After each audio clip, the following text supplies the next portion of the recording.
제77화 화살 10만 대 제1장 군영으로 돌아간 노숙은 제갈량과 주고받았던 말들을 주유에게 사실대로 전할 수밖에 없었다.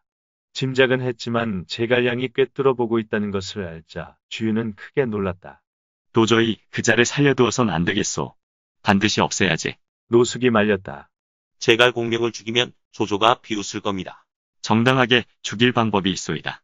죽어도 원망할 수 없는. 정당한 방법이라면 그건 묻지 말고 내일 지켜보시죠. 다음날 주유는 무창수들을 군막으로 불러 모은 다음 의논할 일이 있다고 제갈량까지 참석할 것을 청했다. 이에 제갈량도 흔쾌히 참석했다. 자리에 앉자 주유가 제갈량에게 물었다. 며칠 안에 조조와 싸우게 될 것 같소이다. 강에서 싸우자면 무슨 무기를 위주로 하는 게 좋겠소? 그야 큰 강에선 아무래도 활과 화살이지요. 선생의 말이 내 생각과 같구려. 그러나 지금 군중에는 화살이 부족하오. 그러니 번거롭겠지만 선생이 화살 10만 대 만드는 것을 감독하여 적과 싸울 수 있게 해주겠소. 이는 공적인 일이니 거절하지 말아주시오. 도독께서 맡기시는 일이니 마땅히 힘써야겠지요. 그런데 화살 10만 대는 언제 쓰실 것인지. 열흘 안에 마련할 수 있겠소. 강동의 화살 기술자가 다 동원된다 하여도 화살 10만 대를 열흘 안에 만드는 것은 불가능했다. 주유가 놓으려던 덫이 바로 이것이었다. 그러나 제갈량은 일을 하는지 모르는지 엉뚱한 말을 했다. 조조군이 언제 들이닥칠지 모르는데 열흘씩 허비하다가는 반드시 큰 일을 그르치게 될 겝니다.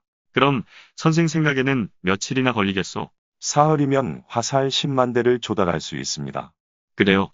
예, 하지만 군중의 농짓거리는 없소이다. 어찌 감히 도독께 농짓거리를 하겠습니까? 사흘 안에 조달하지 못하면 중벌을 달게 받겠다는 굴령장이라도 써드릴까요? 그래 주시겠소? 주유는 군정사를 불러 그 자리에서 제갈량의 굴령장을 받게 했다. 드디어 제갈량이 걸려든 것이다. 주유는 대단히 기뻐하며 잔치를 베풀고 제갈량에게 술을 대접했다. 이번 일이 끝나면 의당 노고에 대한 보답이 있을 것입니다. 하지만 오늘은 늦었으니 내일부터 시작하겠습니다. 사흘째 되는 날엔 군사 500을 강가로 보내시지요. 화살을 옮겨야 할 테니까요. 제갈량은 태평이었다. 자신이 약속한 사흘에서 하루를 또 줄여버리는 말까지 했다. 그리고 술을 몇 잔 마신 다음 작별 인사를 하고 돌아갔다. 그가 사라지자 노숙이 주유에게 말했다. 저 사람이 무슨 속임수를 쓰려는 것 아닙니까? 글쎄올시다. 하지만 스스로 죽을 길을 택한 것이지 내가 핍박한 건 아니외다. 여러 사람 앞에서 문서까지 썼으니 양쪽 겨드랑이에 날개가 돋는다 하여도 달아나진 못할 것이오. 나는 화살 만드는 사람들에게 일부러 늑장을 부리라는 분부를 내리고 여러 가지 자재도 제때 공급해주지 않을 것이오. 그러면 필시 제 날짜에 되지 못할 것이니 그때 가서 죄를 물으면 무슨 할 말이 있겠소. 공은 지금 가서 그의 허실을 살펴보고 돌아와 내게 알려주시오. 그리하겠습니다. 명을 받은 노숙은 제갈량이 있는 곳으로 갔다. 그랬더니 제갈량은 원망의 말을 했다. 제가 일찍이 부탁드리지 않았습니까? 공군에게 말하면 반드시 저를 해치려 들 터이니 말하지 말아달라고. 그런데 자경이 그 일을 숨겨주시지 않으리라곤 생각지도 못하였습니다. 그 바람에 오늘 일이 또 이 지경에 이르고만 것이지요. 사흘 안에 어찌 화살 10만 대를 만들 수 있겠습니까? 자경이 저를 좀 도와주십시오. 화를 자초한 것은 공인데 내가 어찌 도와줄 수 있겠소? 그저 배 20척만 빌려주시면 됩니다. 배 한 척마다 30명의 군사를 태우되 배 위는 모두 푸른 장막으로 둘러치고 그 속에 집단 1천여 단을 배 양쪽으로 나누어 쌓아주십시오. 제가 좀 쓸 곳이 있어 그럽니다. 그러면 사흘째 되는 날 화살 10만 대를 마련하겠습니다. 그러나 이번에도 공군에게 알리시면 안 됩니다. 알게 되면 제 계획은 수포로 돌아가고 말 테니까요. 알았소. 알리지 않겠소. 노숙은 응낙했으나 제갈량이 그 배 20척으로 무엇을 할 것인지는 알지 못했다. 군막으로 돌아가자 주유가 물었다. 제갈 공명은 어찌하고 있습니까? 노숙은 배를 빌려주는 일에 대해서는 언급하지 않은 채 이렇게 대답했다. 제갈 공명은 대나무나 깃털, 악교, 오칠 따위를 쓰지 않고 나름대로 방법이 있다고 합디다. 주유는 납득이 가지 않는다는 표정으로 말했다. 그래요. 어쨌든 사흘 뒤에 그가 와서 뭐라 하는지 두고 봅시다. 군막을 물러나온 노숙은 쾌속선 20척을 사사로이 선발한 뒤 배마다 30여 명씩 군사를 배치하고 포장과 집단 등을 모두 갖춘 채 제갈량에게서 연락이 오기만을 기다렸다. 그러나 첫째 날은 아무 연락도 없었고 둘째 날도 역시 연락이 없었다. 제갈량은 셋째 날 사경이 되어서야 노숙을 은밀히 자기 배로 불렀다. 노숙이 제갈량에게 물었다. 나를 부른 것은 무슨 뜻이오? 화살을 가지러 같이 가시자는 겁니다. 어디서 화살을 가져온다는 게요? 가보시면 압니다. 그리고는 20척의 배를 밧줄로 서로 연결하라 이른 다음 북쪽 기슭을 향해 떠났다. 제2장. 이날 밤 짙은 안개가 온 하늘에 가득했다. 장강위의 안개는 더욱 심해 바로 눈앞이 것조차 보이지 않았다. 제갈량은 배를 빨리 저으라 재촉하며 앞으로 나아갔다. 과연 굉장한 안개였다. 옛사람이 큰 안개 장강에 들이우다란 제목의 불을 지은 일이 있는데 그 내용은 다음과 같다. 위대하다 장강이여. 서쪽으론 민산과 아미산에 접하고 남쪽으론 삼호를 끌어당기며 북쪽으론 구하를 띈 채 온갖 시냇물을 모아 바다로 들어가 오랜 세월 넘실거리는구나. 용백과 해악과 강비와 수모에서부터 1000길이나 되는 고래와 머리가 9 달린 지네와 귀신 요괴와 이상한 것들을 모두 모아 간직하고 있으니 물은 모든 귀신이 들러붙고 영웅들이 싸워 지키는 곳이로다. 때로는 음기와 양기가 뒤섞여 동이 트지 않고 하늘이 온통 한 가지 색깔인가 싶더니 갑자기 짙은 안개가 사방에 들어차 수레에 가득 실은 땔감도 볼 수 없이 오직 징소리와 북소리만 들리는구나. 처음에는 흐릿하여 남산의 표범이나 겨우 숨길만 하더니 점점 짙어져 북해의 큰 고너를 덮으며 마침내 위로는 높은 하늘에 닿고 아래로는 두터운 땅에 들이우니 아득히 멀고 가없이 넓도다.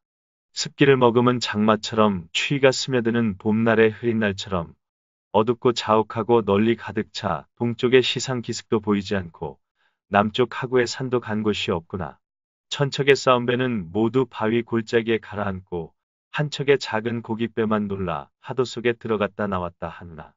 심하면 하늘에 빛도 없고 아침에는 빛을 잃어 한낮이 황혼이 되고 붉은 산이 도리어 푸른 물이 되니 비록 우임금의 지혜라도 그 깊이를 잴 수 없고 이루의 시력이라도 어찌 지척을 분간하랴. 이리하여 강물에 쉬는 물결을 잠재우고 바람에 쉬는 공을 거두니 물고기와 자라가 자취를 감추고 날짐승과 길짐승이 종적을 숨기느나. 복매섬을 차단하고 하늘 궁전을 에워싸도다. 아스라이 치솟아 소나기가 쏟아질 듯 어지러이 밀려드니 겨울하늘의 차가운 구름처럼 그 속에 숨어있는 독사 때문에 열병이 생기고 그 안에 품은 요괴 때문에 재난을 입지 않으랴. 인간에게 질병과 재앙을 내리고 변방에 전쟁을 일으키니 서민이 이를 만나면 요절하고 대인이 이를 보면 개탄하나니 어쩌면 원기를 태고로 되돌려 천지를 혼연히 큰 덩어리로 만들려는 것이로구나. 그날 새벽 5경 배들은 이미 조조의 수상군영 가까이 이르렀다. 제갈량은 배들의 이물은 서쪽으로 고물은 동쪽으로 향하게 하여 한 줄로 느려세웠다. 그리고 배 위에서 북치고 고함을 지르게 했다. 노숙이 깜짝 놀라 말했다. 만약 조조의 병사들이 몰려오면 어쩌려고 그러오? 제갈량이 웃으며 대답했다. 제 생각에 조조는 안개가 짙어 감이 나오지 못할 것입니다. 우리는 술이나 마시면서 즐기고 있다가 안개가 거치거든 즉시 돌아가도록 하시지요. 한편 조조의 수상군영에서 북소리와 고함소리를 들은 모개와 우금 두 사람이 허겁지겁 보고를 올리자 조조는 이런 영을 내려보냈다. 짙은 안개로 강이 보이지 않는데 저들 군사가 갑자기 쳐들어온 것을 보면 반드시 매복이 있을 것이다. 절대로 가벼이 움직여선 안 되느니라. 수군의 활잡이, 쇠뇌잡이를 동원하여 일제히 살을 쏘게 하라. 조조는 육상군영으로 사람을 다시 보내 장효와 서왕에게 활잡이, 쇠뇌잡이를 각각 3000명씩 대동하고 서둘러 강변으로 나가 사격을 도우라고 명했다. 이 명령이 수상군영에 도착하기 전부터도 적군이 수상군영 안으로 쳐들어올까봐 모개와 우금은 이미 활잡이, 쇠뇌잡이를 차출하여 군영 앞에서 살을 쏘게 하고 있었다. 조금 뒤 육상군영의 활잡이, 쇠뇌잡이들이 도착하자 도합 1만여 명이 강복판의 적선들을 향해 일제히 사격을 가했다. 화살은 빗발치듯 강심을 향해 날아갔다. 제갈량은 배를 돌려 이물이 동쪽을 향하고 고물이 서쪽을 향하게 하여 화살을 더 잘 받을 수 있도록 배를 수상군영 가까이 대게 하는 한편 군사들로 하여금 북을 더 힘차게 치고 고함을 더 크게 지르도록 했다. 이에 대항하여 조조군은 정신없이 살을 쏘아댔다. 마침내 해가 높이 솟아올라 안개가 걷히기 시작하자 강심에 떠있는 20여 척의 배에는 조조군이 쏜 화살과 쇠뇌살이 고슴도치의 가시처럼 집더미에 박혀 있었다. 이 모습을 본 제갈량이 군사들에게 영을 내렸다. 이제 회항한다. 가기 전에 조승상께 감사의 인사를 드리자. 동호군은 일제히 조조군을 향해 소리 질렀다. 조승상, 화살을 주신 것 고맙습니다. 조조의 병사들은 동호군의 외침을 조조에게 전했다. 뭐, 화살? 조조는 비로소 적선들이 안개 속에 나타났던 의미를 깨닫고 분통을 터뜨렸다. 쫓아라. 그렇게 명했으나 이미 동호의 쾌선들은 빠른 물살을 타고 20여리나 달아난 뒤였다. 도저히 따라잡을 수 있는 거리가 아니었다. 조조는 후회하고 또 후회했으나 이미 때가 늦었다. 제3장. 제갈량은 돌아오는 배 안에서 노숙에게 말했다. 배마다 꽂힌 화살이 대략 5, 6천 대는 될 것입니다. 강동은 조금도 힘들이지 않고 이미 10만여 대의 화살을 얻었습니다. 내일이라도 조조군에게 대쏘아주면 편리하지 않겠습니까? 노숙은 감탄했다. 선생은 참으로 신인이요. 오늘 이렇게 짙은 안개가 낄 줄은 어찌 알았소이까. 장수가 되어 천문에 통하지 못하고 지리를 알지 못하고 기문둔갑을 모르고 음양오행을 깨치지 못하고 진도를 볼 줄 모르고 군사정황에 박지 못하다면 그저 그렇고 그런 인물이지요. 저는 사흘 전에 이미 오늘 큰 안개가 낄 것을 내다보고 있었습니다. 그래서 기한을 사흘로 잡았던 것이지요. 공군은 제게 열흘 안에 만들어 바치라고 하였습니다. 화살 만드는 장인들과 재료는 대주지도 않으면서 약속한 날짜를 어기면 이를 트집잡아 드러내놓고 저를 죽이려 한 것이지요. 그러나 제 목숨은 하늘에 달린 것이니 어찌 공군이 저를 죽일 수 있겠습니까? 자신을 자랑하기 위한 말만은 아니었다.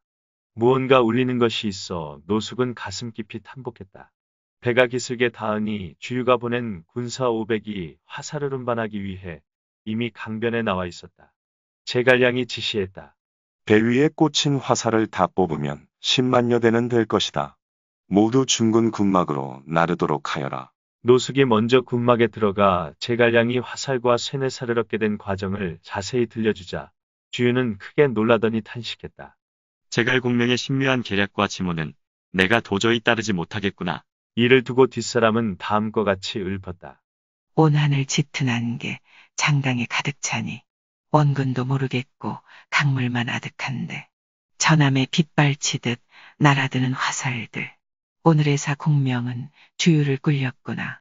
조금 뒤 제갈량이 군영으로 들어가자 주유가 군막을 나와 맞으며 칭찬했다. 선생의 신묘한 계책은 사람을 감탄시키는구려. 제갈량이 말했다. 사람을 속이는 작은 계책을 어찌 묘책이라 하겠습니까? 주유는 제갈량을 군막 안으로 청해 술을 함께 마시며 말했다. 어제는 우리 주공께서 진격을 독촉하는 사자를 보내셨으나 내게 묘책이 없으니 선생이 좀 가르쳐 주시구려. 저는 평범한 재주밖에 없는 사람인데 무슨 묘책이 있겠습니까? 내 어제 조조의 수상 군영을 살펴보니 질서가 아주 정연하고 규율이 있었소. 되는 대로 공격할 수 있는 곳이 아닙니다. 국리 끝에 한 가지 계책을 얻었는데 가부를 알 수 없으니 선생이 결정을 내려주면 고맙겠소. 도독, 잠깐 말씀을 멈추시지요. 각자 손바닥에 써서 생각이 같은지 어떤지 대조해 보기로 합시다. 좋소. 주유는 제갈량의 제안에 크게 기뻐했다. 곧 붓과 벼루를 가져오게 하여 자신이 생각하고 있던 바를 손바닥에 쓴 다음 제갈량에게 붓과 벼루를 넘겨주었다. 제갈량 역시 상대가 보지 못하도록 손바닥에 글자를 썼다.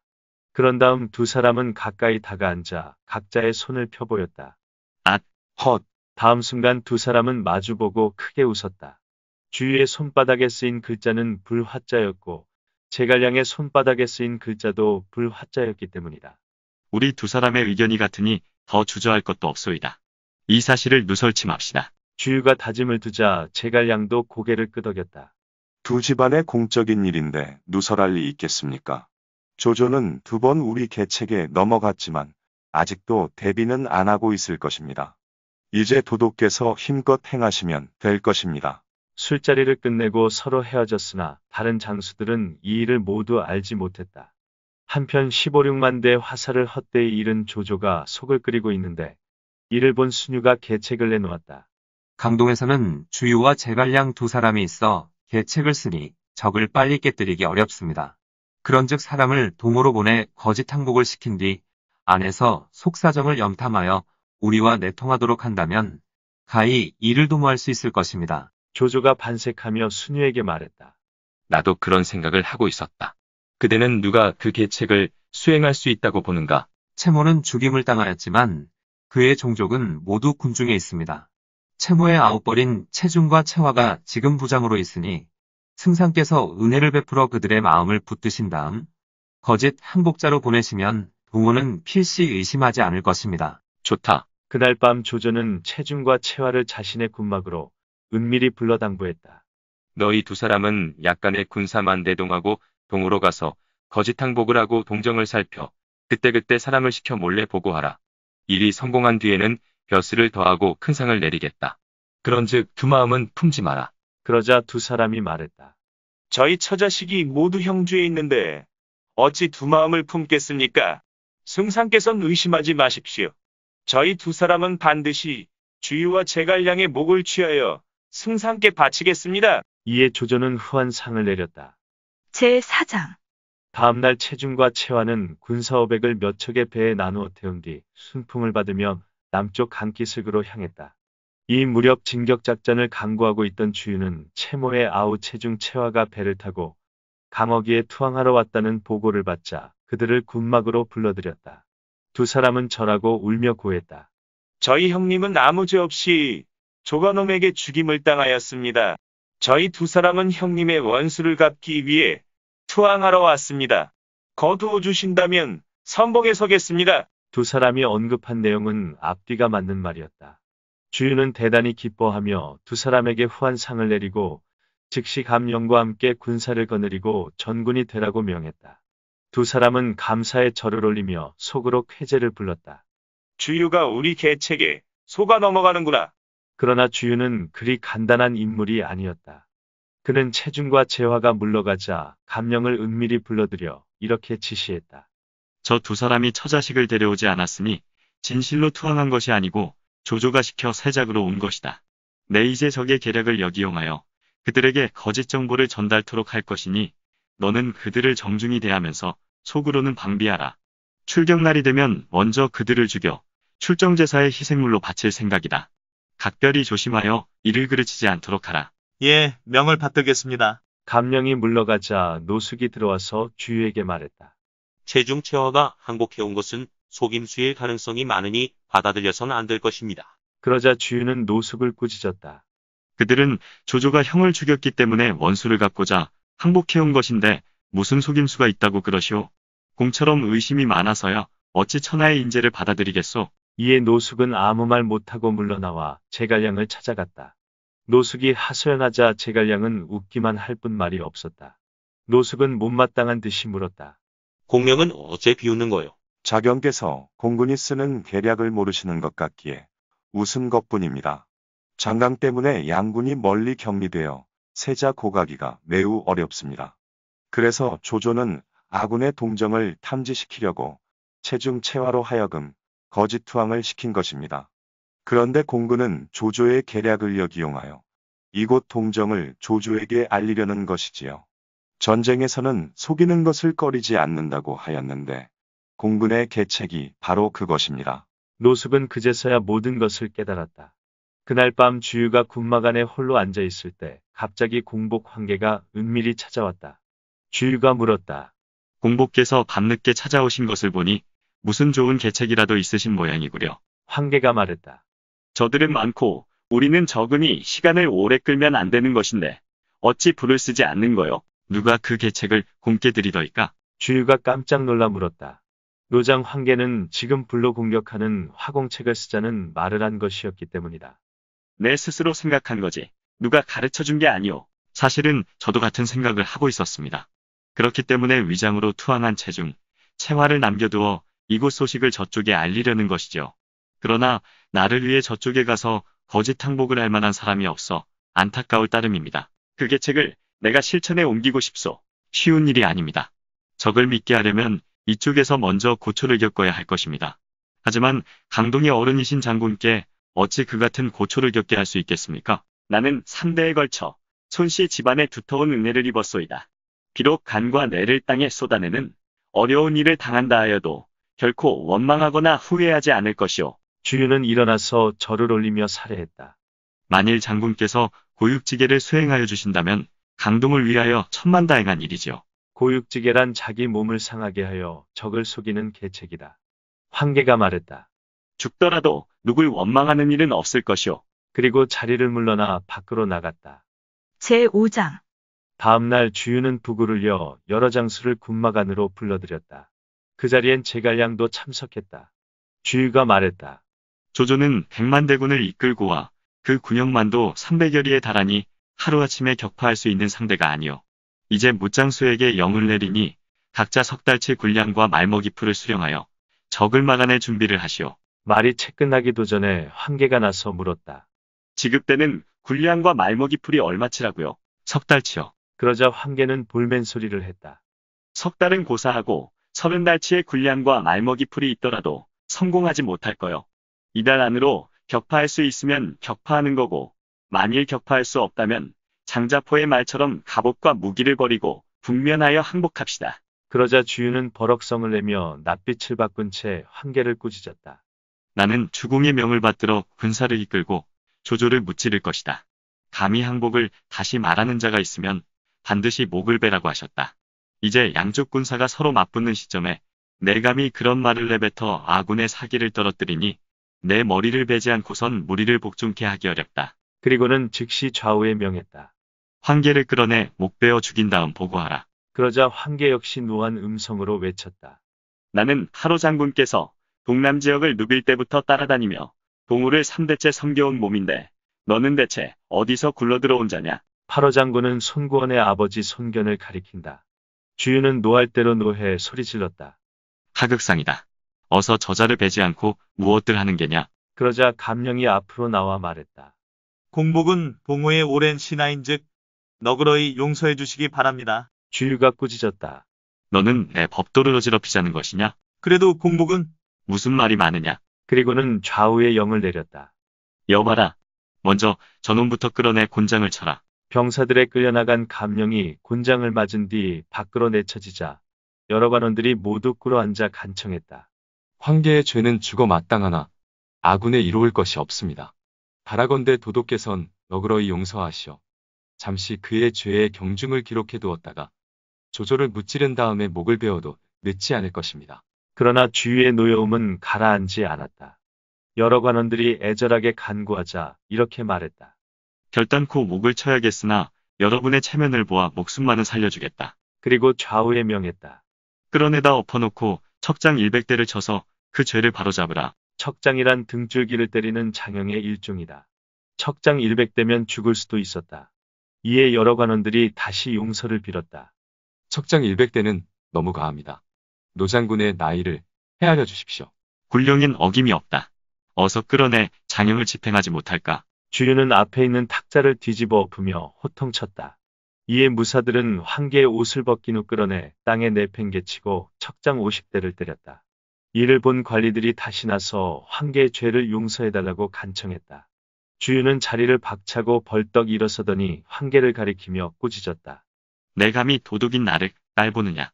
나머지 군장 50대는 보류해 두었다가 직무태만시 2가지 죄를 함께 물을 것이다. 주유는 분이 안 풀린 듯 씩씩거리며 군막 안으로 들어갔다. 여러 관원들이 황계를 부축해 일으켰다. 매를 맞아 살같이 찢어지고 터진 곳으로 선혈이 낭자하게 흘렀다.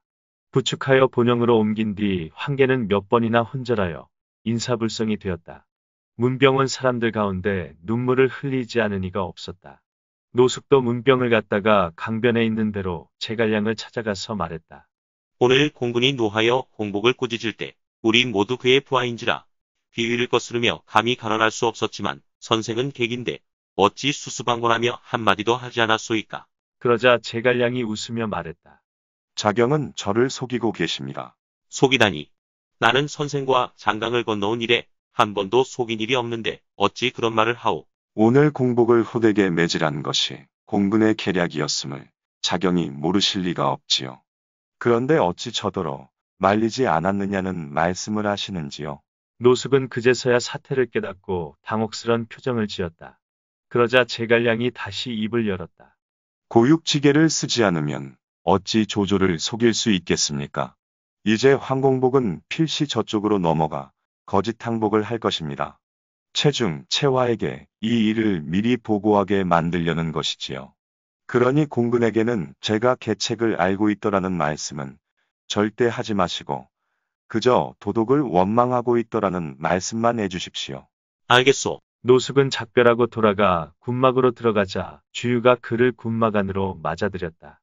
오늘 황공복을 왜 그리 심하게 다루었습니까? 노숙이 묻자 주유가 되물었다. 왜? 다들 나를 원망하던가요? 불안해하는 사람이 많았습니다. 제갈공명은 어찌 생각합니까? 그도 도독이 너무 인정머리가 없다고 합디다. 그러자 주유가 웃으면서 말했다.